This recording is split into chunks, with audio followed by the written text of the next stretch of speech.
Most guys go out hoping to get lucky. They hit a bar, they buy a drink, they stand around awkwardly, and wonder why nothing ever happens.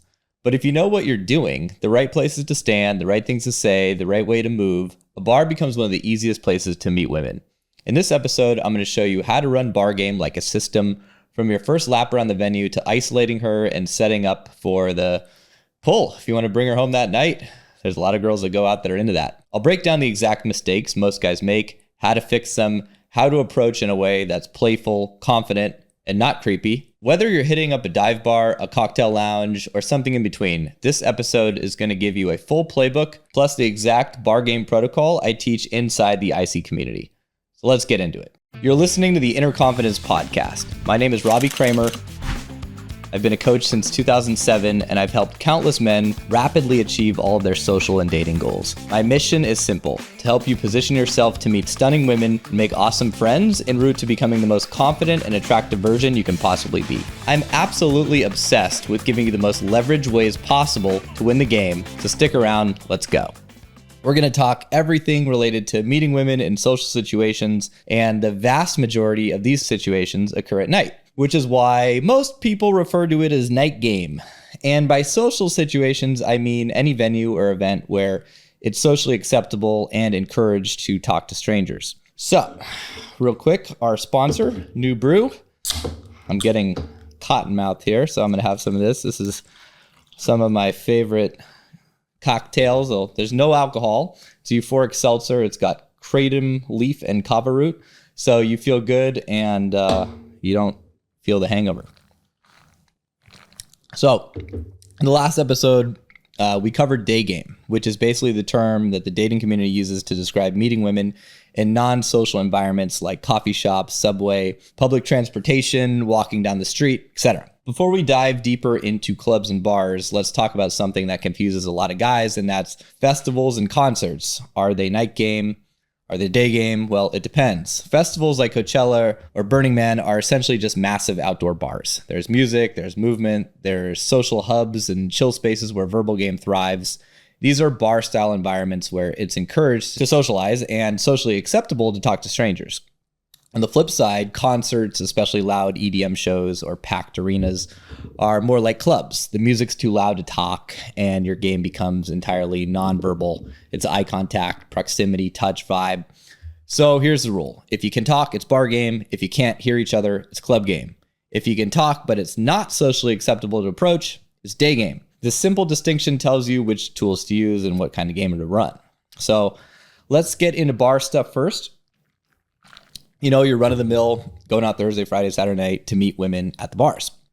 So first, let's talk the 5 big mistakes. First big mistake, number 1, most guys you'll see out at the bars, they'll walk in, they'll get a drink, and they'll creepily stand on the side of the dance floor, scoping out chicks. Big no-no.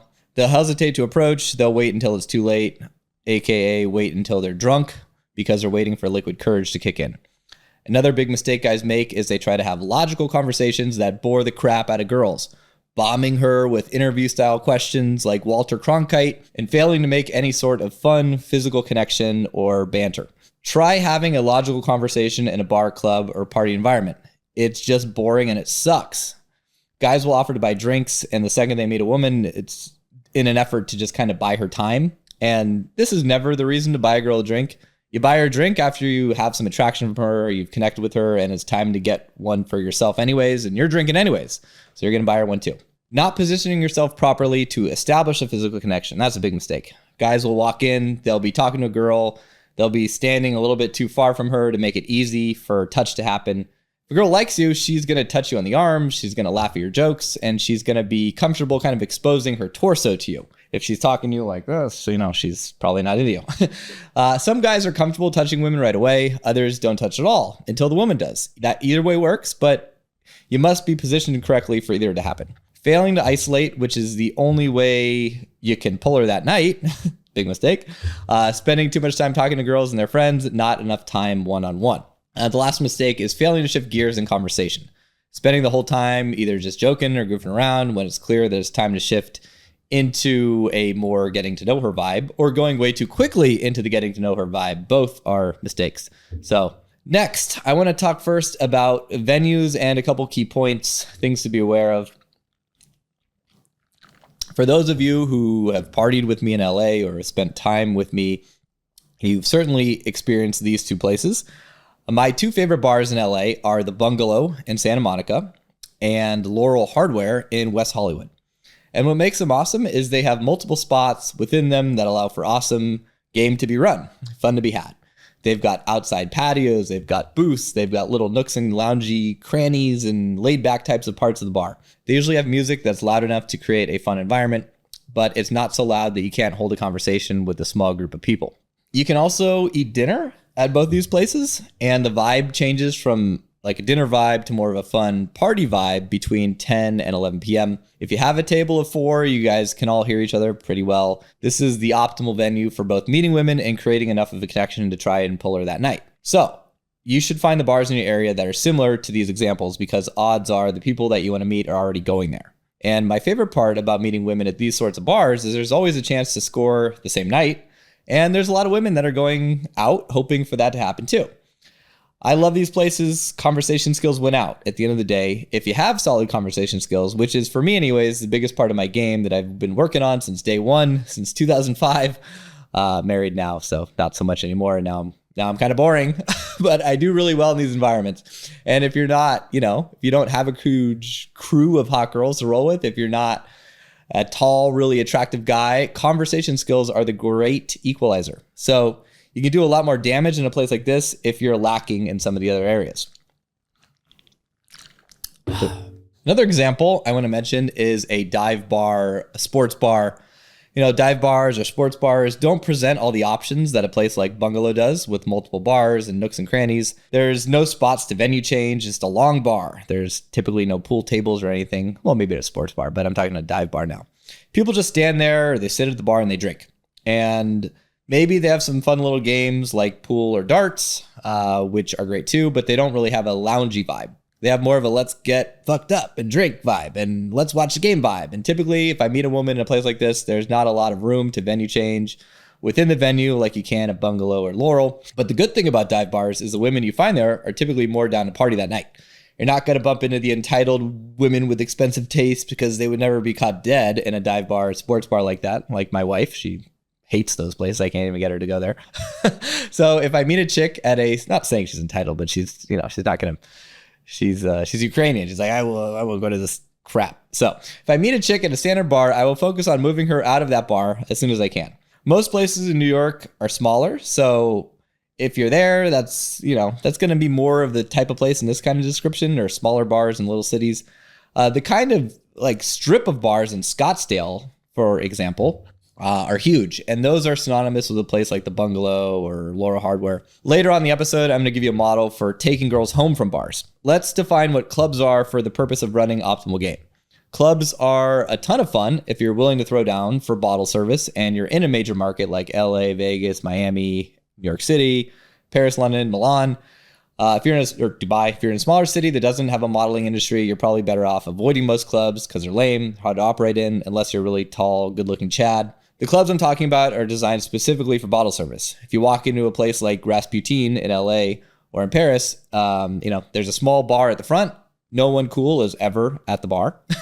Everyone is at their table, and the tables take up 90% of the venue because that's where the party is happening. But in a majority of the US cities, you can go to a club without buying a table. These places are like big bars. They're loud.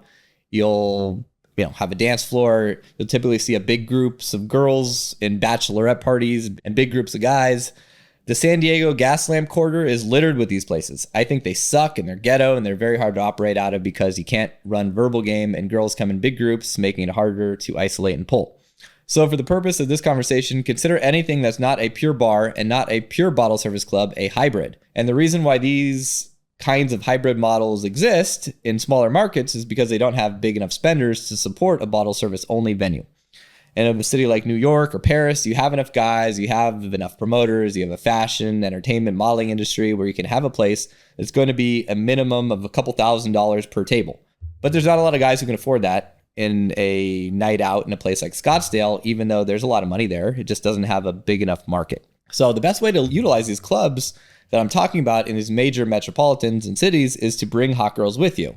Have a table, throw a party, leverage that situation to meet even more cute girls. So we've defined the venues. Now we're going to talk about how to operate and run optimal game in each. So when you walk into a bar, dive bar, even a club too, take a lap, scope out the place, look for places where you can isolate, like back areas, places to sit. I use the bungalow as a great example. Here's a video of the layout of that. When you walk into the bungalow, the first thing you see is a ping pong table. Obviously, there's a little bit stuff happening before there where the line is and whatnot. But there's a ping pong table. People are playing ping pong, maybe beer bong. Maybe they don't allow beer pong anymore there. But then you walk into like the main outdoor area where there's a bunch of tables and there's a DJ and there's like where all the party's happening. That's kind of the outdoor area.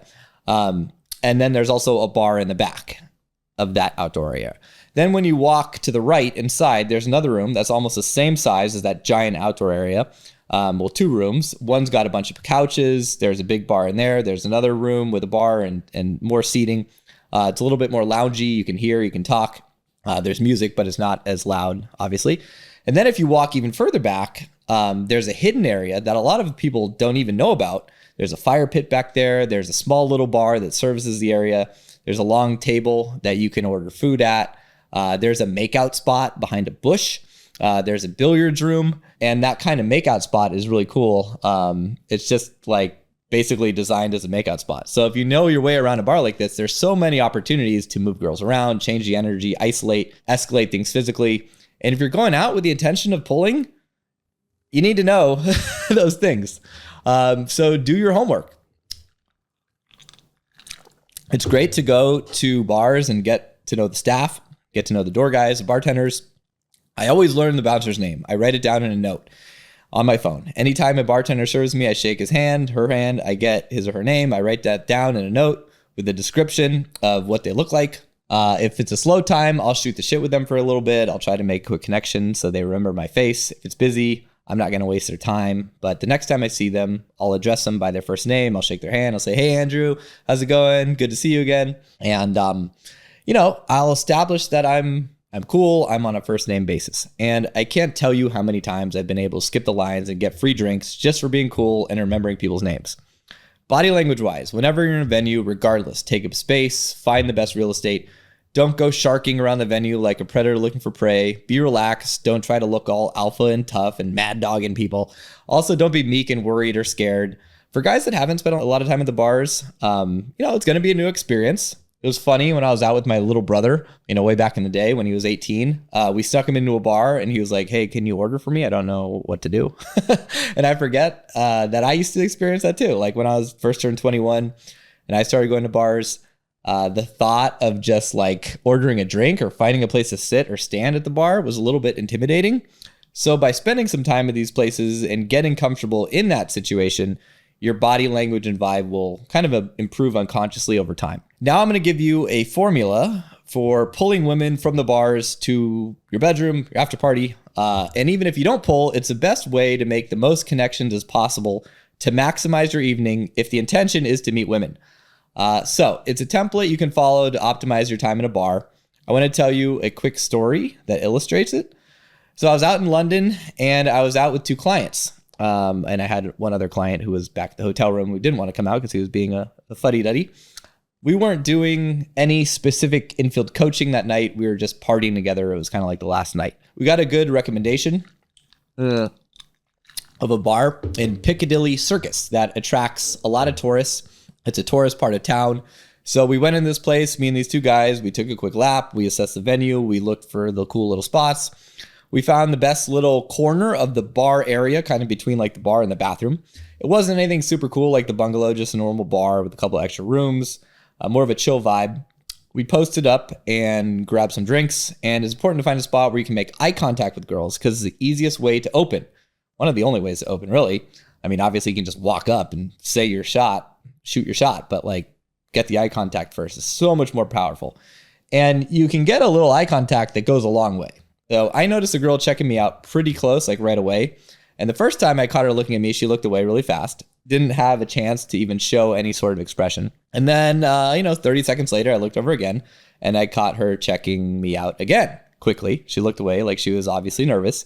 And then again, she did it. And this time I gave her a little wink and a smile like, gotcha. I think the best way to make eye contact is to hold your gaze a second too long and then do a head nod, a smile, wink to acknowledge the connection. Like you're looking at it as a... You can also go more over the top and point at her or something, like face, like I caught her, like, caught you checking me out. You want to do something to establish the fact that you guys had this brief eye contact connection. So like, she knows that For guys who are uncomfortable with eye contact, like when she, catches you, like you're looking at a girl and she looks at you and you feel the need to avert your gaze and dart your eyes away, that's a huge turnoff to girls. They'll immediately disqualify you as a sexual option. So get comfortable making eye contact. You'll have to practice this. Holding eye contact with people makes a big difference and you have no chance succeeding without it. No chance. So what happened? Like I said, each time, eventually I gave her that little sly smirk, like sort of like a wink, and she turned bright red, totally blushed. And at that point, I walked right over to her. She was with a girlfriend and another guy. And I had no idea. I just literally saw them a minute ago. So I walked right over and kind of like sidled up next to her side. And her friend was engaged with the guy. And I got pretty close to her, like kind of in her personal space, but side by side. And I said, "Hey, I'm Robbie." I extended my hand. And while shaking her hand, while she was telling me her name, which is Mary, I didn't let her hand go. I just kind of like continued lightly holding it. And after about 10 seconds, which is a long time to be holding a stranger's hand, I kind of said to her, I'm like, so do you know how I know that you have a crush on me? She goes, "Why?" I said, "Well, you're still holding my hand." She laughed and got embarrassed and tried to pull it away for a second. But I was like, "No, come on. We're boyfriend, girlfriend now. Do you want to be my girlfriend? Can we be exclusive?" I kind of went into some of those silly lines that I talk about in the marriage role play, which is in the online dating database. If you listen to this podcast, then you have heard me mention that. If not, shoot me a comment and I'll link you that. That whole kind of boyfriend, girlfriend, married couple role play. And I think I followed up with like, wait, before we're exclusive, like you can cook, right? Because, I need to date someone who can cook. And I'm not just talking about the microwave. We got into one of these kind of back and forth, bantery, silly, fun conversations. And it's really important that you have fun and you're playful and you're flirty rather than going straight off the bat with, "So where are you from? What do you do?" or bullshit like that. Biographical conversations at that point in the conversation are way too soon. They're going to blow you out. So after about a minute of this banter, I asked the group, I turned to her friends and the guy and I'm like, "So how did you guys all come to be?" Which is a line that basically just creative way of saying, how do you guys all know each other? It's just colorful language. It makes you sound more interesting. She told me that she and the girlfriend had been friends for many years and that the guy was just kind of well, she didn't say that, but she's like, "Oh yeah, and we just met this guy." He was obviously just a dude that was hitting on her friend, walked over like 5 minutes ago. And this guy had terrible body language. He was really feminine. I could tell he had no shot whatsoever with a friend, but I was cool with him. I wasn't like trying to get rid of him or anything like that, even though they were totally averting their attention to me. So that guy quickly left within a minute or two when he saw he had no shot. And at that point, one of my clients came over to play wingman with the other girl, which was great. And the other client, who was also very well coached, if I don't say so myself, he didn't come because he wouldn't want to create a fifth wheel situation. He went and started talking to other girls, which was perfect. So I ordered us a round of shots at the bar. After about 10 minutes, I suggested we go to another venue. And since we were new to the area, I asked my girl, I'm like, "All right, why don't you be our tour guide? Show us another good spot." And they took us to a loungy wine bar, which was about a 5-minute walk away. And as we were leaving, I was holding her hand and I held her hand the entire way to the next venue. But I was careful not to overinvest or get needy. It was more like she was holding my hand versus me holding her hand, if that even makes sense. She was kind of like snuggling up next to me as we were walking, like holding onto my arm a little bit, leaning on me, interlacing her fingers with mine. I knew it was totally game on. So the 5 of us, because I grabbed the other guy, we went to the other place and we got there. I bought us a round of drinks. I noticed that my client was getting a little bit of love from Mary's girlfriend. The other guy went to talk to other people again, and I knew it was time to isolate Mary. I was like, "Hey, me and Mary are going to grab a place to sit. Can you guys, grab drinks over there?" Which is something you can do if you want to isolate. And you can have your buddy get a drink and have him ask the other girl to help him with it, which is kind of a nifty way to get the girl solo. So I found a booth. We sat down. She was all over me right away. We were making out like crazy, but I didn't want to make out too hardcore and put her on the spot. like I said, I knew she was ready to be kissed. She was, holding my hand, giving me tons of eye contact, laughing at all my jokes, acting as if she was already my girlfriend. My client did the right thing by not coming over with her girlfriend, and he allowed me to maintain our one-on-one time. This also worked because she liked him. They were just kind of sitting at the bar, and Mary started asking me personal questions at that point. And it's really important that you let the girl ask questions to you first, because if she seeks rapport, if she gets, the one to be initially asking things about you, it means she's interested. And that's what happened here. So we went back and forth. I told her some stories. I did some mentor game. I think she was talking about starting a business, and I had some experience in that. I'm not going to get too much into conversation stuff in this podcast. That's what the Intercommons community is for. We really teach all these skills. Really important that you know how to be a dynamic conversationalist, how to create an emotional roller coaster in your conversation so they don't become boring and logical and stale. But that went on for another 30 minutes or so. Eventually we went back over the bar to check on my friend and her friend. And at that point, he had kind of blown himself out with this girl. He wasn't getting any love from her. So I told him to go find the other guy. And I told Mary that I was and I told them first, I was going to try to take my girl out of there. So I kind of whispered to Mary, I was like, hey, I want more tour guide duty. And I want to go just you and me. And she was totally into that. So she goes, well, hold on, let's walk my friend to the bus station because she lives 45 minutes out of the city. And, so we left the bar, the three of us. We walked about 10 minutes away to the station, sent her friend on her way. And it was actually perfect that she was kind of saying goodbye to her friend because like an idiot, I forgot to bring condoms out. So I needed to sneak in a little kiosk, mini market and grab some without her noticing. So she said goodbye to her friend. I ducked in the store. Then she was hungry. Luckily, there was a couple street kebabs that we grabbed, and then I said, "All right, next stop." Threw in a taxi. I gave the cabbie the address, which was the Green Park Marriott, which was obviously my hotel I was staying at. She was like, "Where are we going? We're going to your hotel?" And I said, "Don't worry, I'll be like an 86% gentleman, and we've got shisha. We're just gonna smoke hookah back at my hotel." She's like, "Oh, okay, I love hookah." And it's important to use a proxy like hookah or something else to make her not feel responsible for sex. If I say we're going back to my hotel, she probably would have been like, "No, I can't. I just met you." If I just said that, it would have been this whole bullshit conversation about how she's not going to sleep with me. But if I say it's just hookah, it's no big deal because she's not going to feel like a slut. Even if I didn't have the hookah, I still could have said, "Yeah, we're just going to go back and smoke shisha." Then we get back. She's like, "Where's the shisha?" "Oh, yeah. Sorry, I lied." So we get back to the hotel, and the ride back from the hotel, we were just kind of making out in the cab, joking, flirting around. But one of my clients was sharing a room with me that I mentioned, and unfortunately, he was already asleep in the king bed. It was pretty late at the time, almost 4 a.m., and I didn't have the nerve to kick him out of bed because he had like a 7 a.m. flight, even though he said I could if I pulled a girl back. But I'm a nice guy, so luckily there was a big bathroom. I brought a bunch of linens and pillows into the bathroom, created a little sit-down area, fired up the hookah, had a couple puffs on the hookah, and then we hooked up in the bathroom. And unfortunately, she didn't want to spend the night and cuddle on the floor of the bathroom. So she went home. Let's go over the nitty-gritty of this formula real quick. I'm going to give you guys an idea of everything that I went through. So first off, when you get to the bar, take a quick lap, find the best place to post up. You want to have a good vantage point. Like I talked about, you want to be able to order drinks easily, make eye contact with women, have drinks with your friends. And if you get eye contact love, I call that getting love, like she's looking at you. Don't hesitate. Approach right away. A really funny line, walk over. "I noticed you were checking me out and I had to stop by and give you a chance to hit on me." Then she's going to laugh and you can follow up with whatever. I'll tell you what, I'll hit on you instead. So if you get eye contact, super money. If you don't get eye contact, you can still use that. She's going to be like, "I wasn't hitting on you." Be like, "Well, whatever. I made it up."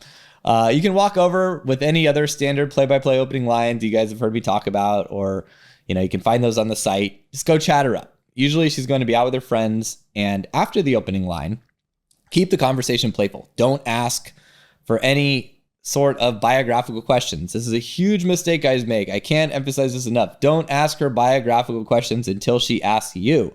That's how you know she likes you. But if you do it first, then you don't know anything. So, when you first walk over, I like to touch easily and early. Just on the arm, back of the hand.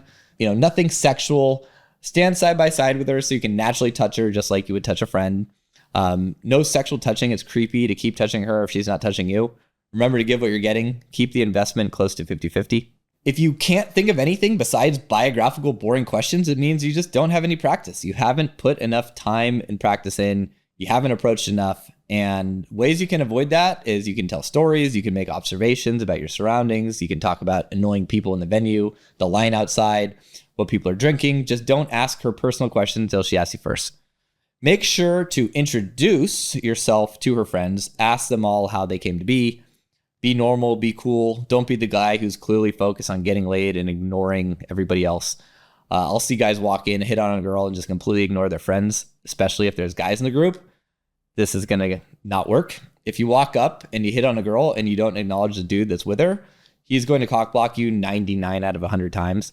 Guys really don't like that. So it's also important to introduce yourself to the group because you need to find out logistics. You need to find out if it's worth investing your time or if you should just try to scoop her number and leave after a socially acceptable period of time. You know, if she's sober and she's the driver of four of her friends and they live 45 minutes away and you waste 2 hours in a one-on-one with her, great. You may get a date out of that, but odds are you could have gotten the date anyways after talking to her for 10 minutes.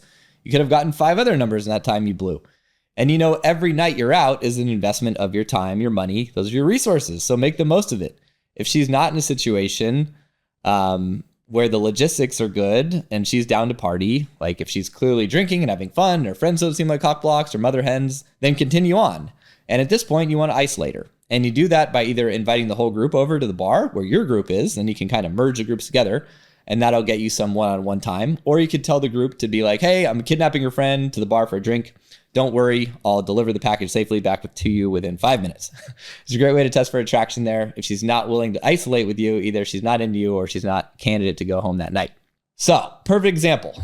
Don't waste more time. Don't sit there talking to her for 15 minutes before you try to isolate her. Like, try to isolate her as soon as she starts asking you rapport, aka biographical types of questions. And if she doesn't ask you any rapport-seeking biographical questions within the first 5 or 10 minutes, she's probably not into you.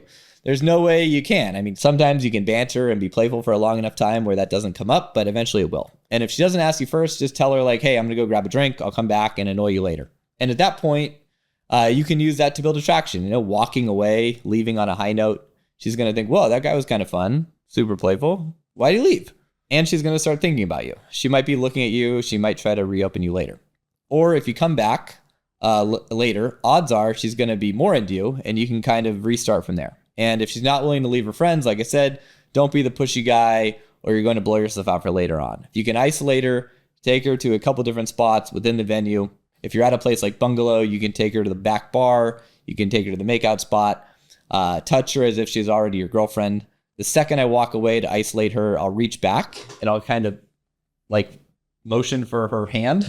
That's an awkward way to do it. It'd be more just like, I'll at least be walking, I'll be like this and she'll grab it.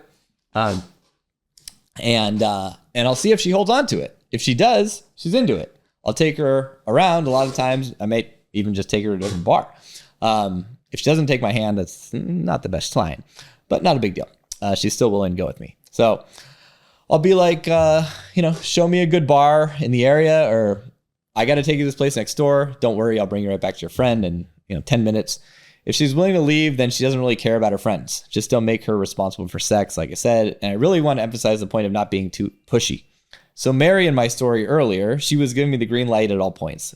But I would say only 1 out of about 5 girls who you hit on who are into you are going to do that. Like, not 1 out of 5. I'm talking about 1 out of 5 that you hit on that are into you. Those are the ideal candidates for a same night poll. So just assume that, out of the 5 approaches where a girl's giving you love, seems interested, only 1 will be worth investing your entire night with. It's really awesome to have quality 5 to 10 minute interactions, get solid phone numbers, follow up via text to set up a date. And if you guys haven't got the Make Her Want You Texting Secrets course or the dating protocol, make sure to grab those from my site. One's $47, the other's free when you join my mailing list. You really need to be privy to that information if you're going out and doing this other stuff. Don't be the thirsty guy who tries to make out and try to pull every girl you met in an uncalibrated way. You'll get a bad reputation. Girls are going to remember. I don't care how big the city is. Hot girls usually know a lot of other hot girls in the same city, and these networks are smaller than you think. They even have Facebook groups and online forums and databases of guys who are creeps. So don't do anything that will make you look like a total ass. Be flirty, be fun, be bold, have fun while you're out. And also, it's great to put girls in the friend zone. befriend hot girls, and use them as leverage while going out later down the road. All right, that wraps up the first half of Night Game. Now you know how to work a bar like a pro, how to approach, isolate, and move things forward without being weird or try hard. This is the foundation, and if you're getting results just off this, you're already ahead of about 95% of the guys out there. But we're just getting started. In the next episode, I'm diving deep into club game, how to run tables, master nonverbal attraction, deal with promoters, pull from after parties, and build your nightlife network at a high level. So if you want to take what you just learned and apply it to the wildest, loudest, highest leverage venues on the planet, make sure you don't miss the next episode. Out of all the guys I know, the only ones who managed to consistently win the game are those who built and invested in a high-status social circle. You can certainly approach women and try your luck on the apps if you're a Chad, but those strategies simply don't work consistently to attract top-tier women and awesome friends into your life. But for most guys, the idea of building a social circle can feel overwhelming, so they continue to hunt for women in their usual ways and end up settling for a girl they were never really that excited about in the first place. To avoid this fate, join our community and instantly plug into a highly vetted social circle of cool dudes to network and navigate your journey with. You already know it's hard to find wingmen because the good ones don't stay in the game very long. Many of our members travel together, end up living together, build amazing circles, and even businesses together, both in the West and in many of the best locations around the globe with gorgeous women and low cost of living. I'm extremely careful who I let into this community, but if you feel like you'd make a good fit, you can apply to join. The link's in the description.